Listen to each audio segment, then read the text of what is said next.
Everyone, study with Monika में आपका स्वागत है। इस वीडियो में हम देखने वाले हैं 11th क्लास हिस्ट्री का जो हमारा सेकंड चैप्टर है उसका 4th क्वेश्चन। आप ऐसा क्यों सोचते हैं कि पुराने मंदिर बहुत कुछ घर जैसे ही होंगे? इस चैप्टर में हम बात कर रहे हैं मेसोपोटामिया की सभ्यता के बारे में। वहाँ के मंदिर जो होते थे वो दिखने में घर जैसे होते थे, उसके बारे में हम बात करेंगे। सुमेरियाई लोग बहुदेवतावादी थे। सुमेरियाई लोग कौन थे? देखिए, जो मेसोपोटामिया की सभ्यता थी वहाँ पर 4 सभ्यताएं जो है फेमस हुई हैं। एक थी सुमेर की सभ्यता, दूसरी बेबीलोन, और एक असीरिया की सभ्यता, और चौथी थी कैल्ड्रिया की सभ्यता। तो जो सुमेर की सभ्यता थी, यानी जो सुमेरियाई लोग थे, वो बहुदेवतावादी थे, यानी उनके बहुत सारे देवता थे, बहुत सारे भगवानों को वो मानते थे।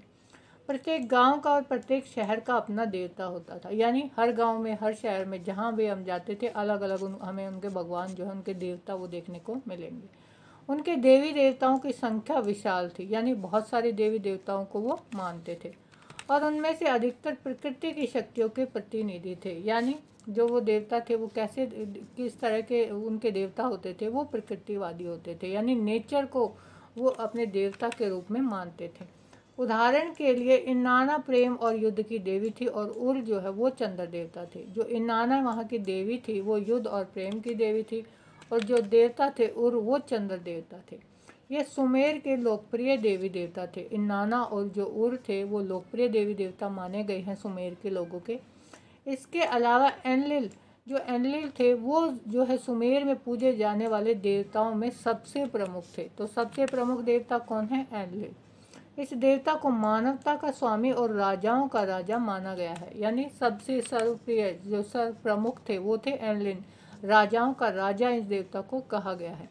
विभिन्न देवी देवताओं के निवास के लिए बनाया गया मंदिर उनके घर होते थे, यानी जो अपने देवी देवताओं के लिए जो निवास स्थान बनाते थे वो घरों में ही पहले बनाते थे। आरंभ में मंदिरों का निर्माण जो है विशेष योजना के आधार पर किया जाता था। मंदिरों का केंद्रीय कक्ष देवी देवता के प्रतिमा कक्ष से जुड़ा होता था। देखिए, एक जो योजना के तहत इन्होंने मंदिरों का निर्माण किया अपने देवी देवताओं के लिए। जो केंद्रीय कक्ष यानी सेंटर में जो कक्ष होता था, जो रूम होता था, जो कमरा होता था, वो क्या होता था? जो देवी देवता है उसकी प्रतिमा यानी उसकी मूर्ति कक्ष से वो जुड़ा हुआ होता था। इसके अतिरिक्त मंदिरों में दोनों तरफ जो है वो गलियारे होते थे। परंतु बाद के मंदिरों का निर्माण घर की योजना के अनुसार होने लगा। लेकिन बाद में जो मंदिर बनने लगे वो किस तरह के दिखने लगे? जैसे हमारे घर होते हैं, इसके अंतर्गत एक खुले आंगन के चारों ओर कमरे बनाए जाते थे। देखिए, अगर हम अभी गांव में जाएं या फिर हम सिंधु घाटी सभ्यता के भी अगर नगरों की बात करें, वहाँ पे भी कमरे कैसे बनाए जाते थे? घरों में एक बड़ा सा आंगन होता था और उसके चारों ओर जो है वो कमरे बनाए जाते थे। इस तरह से घर बनाए जाते थे। तो यहाँ के जो मंदिर बाद में बनाए जाने लगे वो इसी तरीके से बनाए जाने लगे। बीच में जो है खुला आंगन होता था और उसके चारों ओर कमरे बनाए जाते थे। लेकिन जो देवी देवता थे उनके दर्शन सीधे नहीं होते थे। वहाँ तक जाने के लिए आंगन बाहरी कक्षों से होकर जो है गुजरना पड़ता था, और जो सारे मंदिर थे वो एक जैसे ही बनते थे, एक जैसे ही दिखेंगे। अगर सारे मंदिर इस तरीके से बनाए जाएंगे कि भाई बीच में आंगन है, उसके चारों ओर जो है कमरे बनाए जा रहे हैं, तो क्या होगा? सारे मंदिर एक जैसे दिखेंगे। और वो कैसे दिखाई देते थे? घर जैसे ही दिखाई देते थे।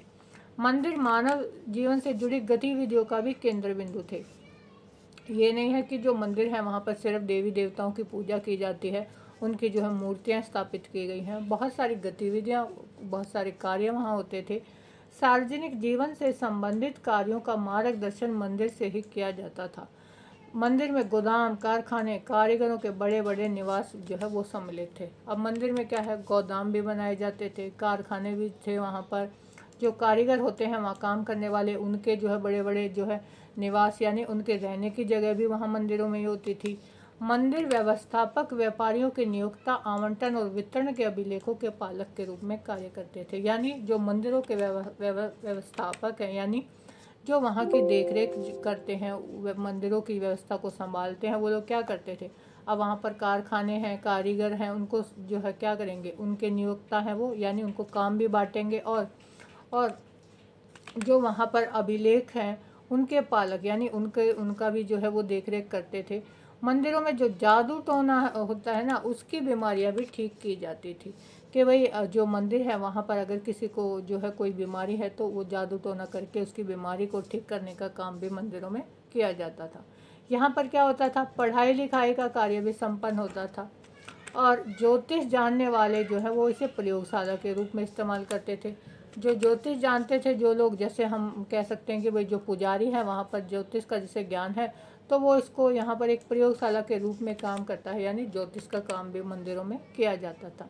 इस प्रकार मंदिर धार्मिक जीवन और सामाजिक जीवन के केंद्र बिंदु होने के कारण आकार, प्रकार और क्रियाकलाप की दृष्टि से घर जैसे ही दिखाई देते थे। तो देखिए, ना सिर्फ मंदिरों में जो है देवी देवताओं की पूजा की जाती है, बहुत सारी गतिविधियां, सामाजिक आर्थिक गतिविधियां भी वहाँ पर होती हैं, पढ़ाई भी की जाती है, बीमारियां भी ठीक की जाती हैं, वहाँ कारखाने भी हैं, गोदाम भी हैं और जो है ज्योतिष का काम भी किया जाता है। लेकिन उनका आकार प्रकार यानी उनकी बनावट जो होती थी और वहाँ पर जो क्रियाकलाप होते हैं वो देखने में कैसे लगते हैं, जैसे ये कोई घर हो, घर की तरह ही होते हैं। ये आप देख सकते हैं, ये इमेज में ये मेसोपोटामिया के एक मंदिर की ही जो है मंदिर का ही चित्र है। तो ये हमें देखने में, अगर हम आज के मंदिरों को देखते हैं तो हमें कहीं से भी ऐसा नहीं लगता कि ये कोई मंदिर होगा, ऐसा लगता है कि भाई जैसे कोई घर ही होगा। तो इस तरह के जो मेसोपोटामिया में जो मंदिर थे वो घर की तरह ही दिखाई देते थे। ये था हमारा क्वेश्चन नंबर 4। नेक्स्ट क्वेश्चन के लिए देखिए हमारी नेक्स्ट वीडियो, पर उससे पहले चैनल ज़रूर सब्सक्राइब कर लीजिए और बेल आइकन प्रेस कीजिए ताकि आपको आने वाली वीडियो की नोटिफिकेशन मिलती रहे।